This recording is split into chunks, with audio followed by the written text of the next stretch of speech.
الشيطان الرجيم بسم الله الرحمن الرحيم وكتبنا عليهم فيها أن النفس بالنفس والعين بالعين والأنف بالأنف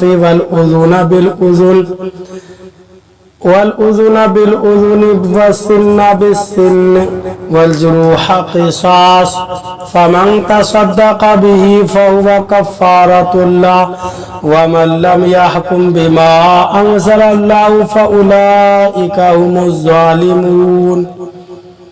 ترجمہ کنزُل ایمان۔ اللہ کے نام سے شروع جو نہایت مہربان رحم والا۔ اور ہم نے توریت میں ان پر واجب کیا کہ جان کے بدلے جان اور آنکھ کے بدلے آنکھ اور ناک کے بدلے ناک اور کان کے بدلے کان اور دانت کے بدلے دانت اور زخموں میں بدلہ ہے۔ پھر جو دل کی خوشی سے بدلہ کراوے تو وہ اس کا گناہ اتار دے گا، اور جو اللہ کے اتارے پر حکم نہ کرے تو وہی لوگ ظالم ہیں۔ ترجمہ کنزُل عرفان۔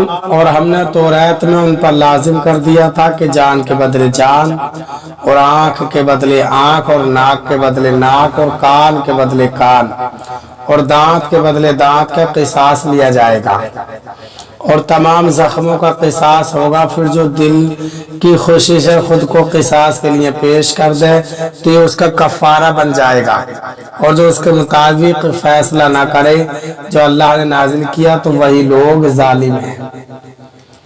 وَكَتَبْنَا عَلَيْهِمْ۔ اور ہم نے ان پر لازم کر دیا تھا۔ اس آیت میں اگرچہ یہ بیان ہے کہ توریت میں یہودیوں پر قصاص کے یہ احکام تھے، لیکن چونکہ ہمیں ان کے ترک کرنے کا حکم نہیں دیا گیا، اس لیے ہم پر بھی یہ احکام لازم رہیں گے، کیونکہ سابقہ شریعتوں کے جو احکام اللہ تعالی اور رسول کریم صلی اللہ تعالی علیہ وسلم کے بیان سے ہم تک پہنچے اور منسوخ نہ ہوئے ہوں وہ ہم پر لازم ہوا کرتے ہیں، جیسا کہ اوپر کی آیت سے ثابت ہوا۔ آیت میں زخموں کے اعضاء کے اور جان کے قصاص کا حکم بیان فرمایا گیا۔ اعضاء اور زخموں کے قصاص میں کافی تفصیل ہے، جس کے لیے فقہی کتابوں کا مطالعہ ضروری ہے، اور جان کے قصاص کا حکم یہ ہے کہ اگر کسی نے کسی کو قتل کیا تو اس کی جان مقتول کے بدلے میں لی جائے گی، خواہ وہ مقتول مرد ہو یا عورت، آزاد ہو یا غلام، مسلم ہو یا ذمہ۔ حضرت عبداللہ بن عباس رضی اللہ تعالی عنہما سے مروی ہے کہ لوگ مرد کو عورت کے بدلے قتل نہ کرتے تھے۔ اس پر یہ آیت نازل ہوئی،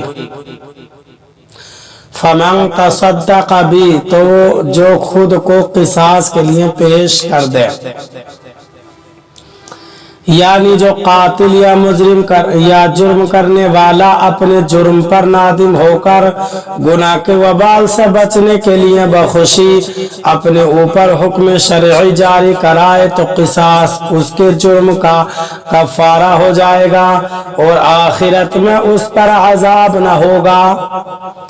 بعض مفسرین نے اس کے معنی یہ بیان کیے ہیں کہ جو صاحب حق قصاص کو معاف کر دے تو یہ معافی اس کے لیے کفارہ ہے۔